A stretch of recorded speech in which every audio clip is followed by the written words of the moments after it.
Hey YouTubers, welcome to my channel, and in this series of videos I am installing mods on my 2021 Mustang GT, and this time I'm going to install a trickle charge port. Stay tuned.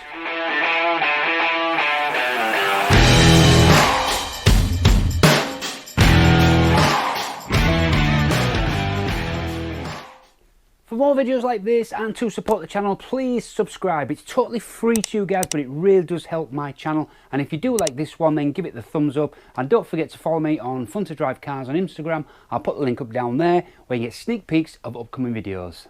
Let's go. So this video is part of a series of videos where I do mods to my Mustang GT in detail and let you guys know how easy these can be for you to do them yourself. Which is what I want you to do, is get up off that couch, get up off that settee, stop watching telly, buy some parts, get in your garage and modify your Mustang.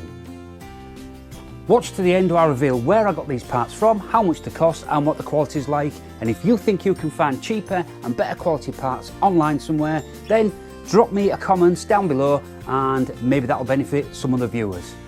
Let's go. Hi guys, if like me, your Mustang is not your daily driver and therefore it's left for long periods of the winter months, you probably realise when you come to it, your battery's flat and it won't start, and that is just so annoying. To combat this, on my Porsche 911, I used to plug into my trickle charger every time I parked it in the garage, and therefore every time I came to start the car, it started up straight away. Now in the Porsche 911 this was easy because it had a cigarette lighter socket in the middle of the centre console, and I used to just plug the charger directly into that because that was always permanently on. What you'll find in the Mustang is that the cigarette lighters in the Mustang are not permanently on. They get turned off when the ignition goes off. Therefore we have to find another way to get the power directly to the battery for the trickle charger. Now I don't know about you, but I can't be bothered to lift the bonnet up, take the battery cover off and connect the battery charger or disconnect the battery charger every time I want to bring my car back or use my car. So we need a simple method to give us access to a charging port. So all we need to do is turn the car off, get out, plug it in and walk out the garage and lock it away for the night. And that's what this video is about. Let's take a look at the parts we need to achieve this. So the first part I'm going to need for this mod is this, which is the Optimate 011 SAE Weatherproof M8 lead. What this has is what's known as an SAE connector on one end and two connectors on the other end, which are M8 in size. This also has a safety fuse in the middle, which will be perfect for this job. This also comes with multiple coloured caps, so you can choose either a red or a black cap. Next we're going to need a trickle charger of some sort. I'm going to use my old Porsche one because, to be honest, that is only a rebadged CTEK charger. I'll put a link to one of these in the description below, but mine unfortunately comes with the cigarette lighter connector there, so I'm going to need to change that. Because I need to change that, I also need another SAE connector like so, which I found spare in my little box of things, but again I'll put a link down below where you can get these from. And lastly, if needed, I've got some cable tidy tube, basically just in case the cable's looking a bit unduly under the bonnet. Let's get started. Next question is, where am I going to bring the actual port out? So I need this to be poking out somewhere so that I can get access to it, so I can plug my trickle charger in when I need it. Well, if you look on the front grille here, all these are open, these are blanked, but I think it'd just be a bit too rubbish if it was there. This side grille here, when you get lower down, you find, see these ones here, the part cut out. So what I intend to do is just cut that one out a little bit more, like that, and then I should be able to just poke the connector out of that, because if you look, if I push it in from this side, it actually kind of holds in, so it's about the perfect size for it. So once I've got the cap on, you basically won't see it because it's going to be a black cap and it's just going to be sat in that hole. So I'm just going to need to cut that out a little bit with just a little hacksaw blade, just nice and steadily, just to get that out. I think that'll do the job perfectly. Okay, so just bear in mind this is a UK car based, and we're looking under the hood or the bonnet, and what I said, I didn't want to be close to the battery, having to get the battery compartment out every time. So in this fuse box here, I've noticed if you open it up, you've got these connectors here, which actually come directly from the battery. The very thick one here comes directly from the battery and is a 12 volt supply. So that's going to be where I'm going to connect my positive, and if you look behind here, this is the perfect earth, so that's where I'm going to connect my negative. So now the next issue is obviously we need to get from this box here right to the front, and as you can see, the wires that come with this just, and not far off, but just will not be long enough to actually achieve that. So I'm going to need to extend this with a bit of wire. So I'm just going to see if I've got any wire that's about as thick as this, and then we can just extend it. So searching in my box of tricks, I found a piece of wire which I'm going to use to extend the length of this. Now, if you notice, they're not exactly the same gauge, but basically all this is going to be is an extension of this connector. And if you look here, this wire is about the same gauge, if not bigger gauge than that wire there, so that should be no problem. There isn't a lot of current going through it, it is just a trickle charger, so it doesn't need massive wire. Hold the video, I've just realised if I extended this, each end of them won't fit through that hole there. So what I'm going to need to do in the order is cut out the hole there first, extend one side of this, push it through the hole, and then complete the extension on the other side. Okay, so I've got a little hacksaw blade here, and I'm choosing the one I'm going to do, and I'm going to do this one I think here, because that's a full one and that's a full one. This is kind of in the corner, they'll be in the middle, which I don't want, so I'm going to work on this one. So here we go, this is a non-reversible mod.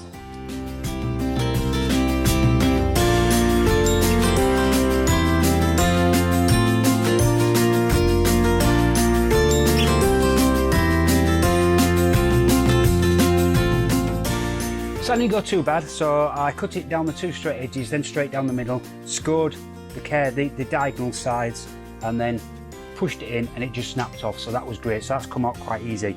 So now let's just cut the end off the connector and just push it in there, see if it sits there quite nice. So here's the connector that's now being chopped off from the Optimate part. So what we're going to do is we're going to push that in now and see how it sits.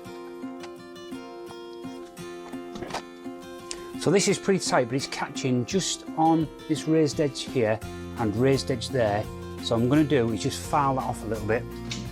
So after a bit of filing on the edge of the connector there, and also around the edge of the cutout, I can now push this in and push it all the way so it goes like so.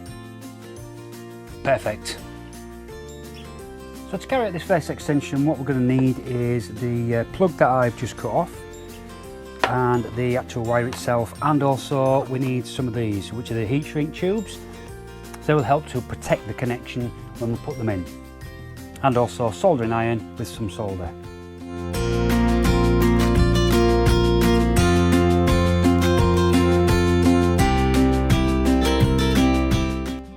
And now I've even put it inside that protective tubing and just put some tape along the way, so that should be well protected. So now it's just a case of threading this through the hole that I've made and see if I can get it close to the fuse compartment. So I've managed to get this to here, so now what I need to do is just find a nice little safe place I can route it up to around this area here. So there is a big thick wire here which is taking everything to the fuse box. And look at that, I think if I unclip those there, I should be able to lift that fuse box out, lean it forward, bring my wire up there and come round. So here's the route I've taken with mine. If you see down there, there's a main cluster of cables coming through from the front. I've pushed my cable through there, took it underneath the big thick cables, underneath the wiring that goes to the fuse box, and then come out at the far side of the fuse box, ready to connect the second part of the cable onto there. So we now need to connect this second part to this bit that I've just run through. Now this part here is going to go to this part of the fuse box, if you remember, and this here is going to go to there. So what I think I'm going to do is just pull them apart a lot further. So that's going to end up like that, and that's going to end up like that. So I might take these fully apart, and then I can get them just to the required length for each piece. So let's do the earth part first. So the earth is going to connect onto there and connect back to this. Now what I don't know is which one of these two is going to be the earth. So let me get an electrical tester. I'm just going to test to see which one I want as the earth. So what I've got here is just a continuity tester, and I'll be able to find out which one is which. So if I just put the continuity tester onto this wire here and go back down to my installed socket, and I can touch it on there and there. Right, so that one is the positive. So I want to put the negative on the other wire.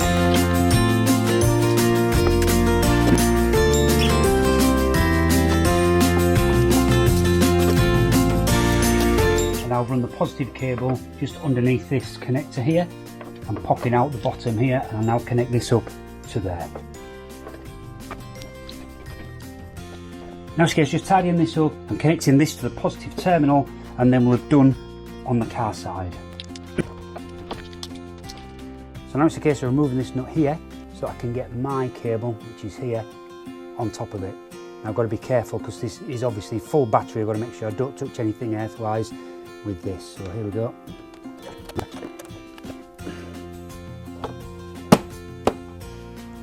And that's it.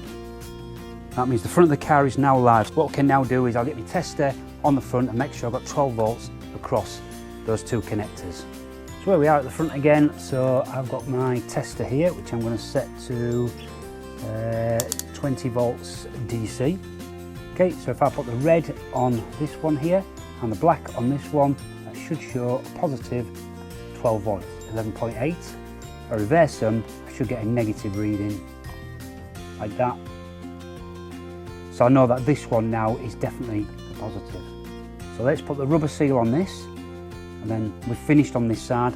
And then what I need to do is go do the CTEK trickle charger, so it's got the same type of connector, so I can plug it directly in. So as stated earlier, my CTEK comes with this type of connector, so what I need to do is convert it to this type of connector to work with my car. Now that on my car is positive, so that means this is going to become the positive when I connect it to here, so that I go positive to the positive there. So let's take this apart and have a look inside. And there we have it. So this is pretty good. So in the UK brown is live and blue is neutral, so I can take these off and remember that the brown wire is actually the one that's going to go to the positive.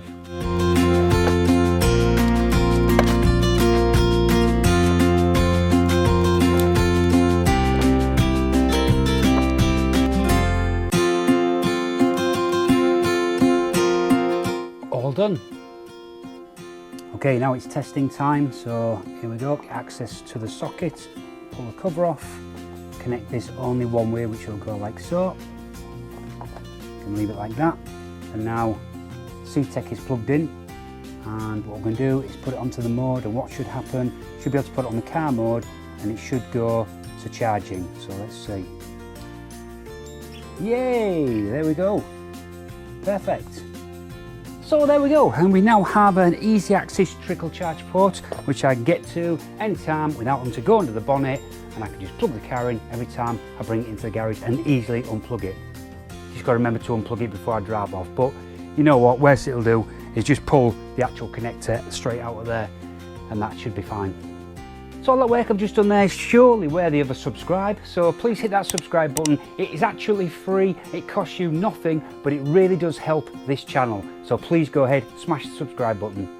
So now let's check out the prices of the parts, where you can get them from, and what I think of them. If you think you can beat these prices and quality, then drop me a comment down below, and that will help other watchers of this video. So the main cable I used was the Optimate 011 SAE Waterproof M8 Eyelet lead. This was from Amazon, and I paid £14.44 for that, or around $20. Now the quality of this is great because it's Optimate, and Optimate are a good name in car charging products, so that I don't see having any problem with.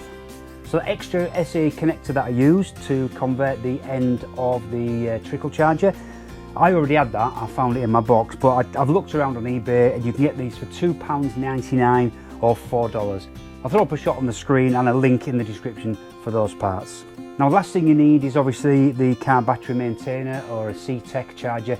You can use really whatever one you feel happy with, really. I just like the CTEKs. It was one that was very good for the Porsche 911, so I thought, well, it must still work well with a car like this, so I opted to use the same one. They're varying in price. You can get different models. Yeah, so I've stuck a link in the description to one that I found, and I'll pop it up on the screen here. And that one was about £108 or $150. So that's it, yet another mod to my Mustang, and this one is really going to help me keeping the car charged up over the winter months.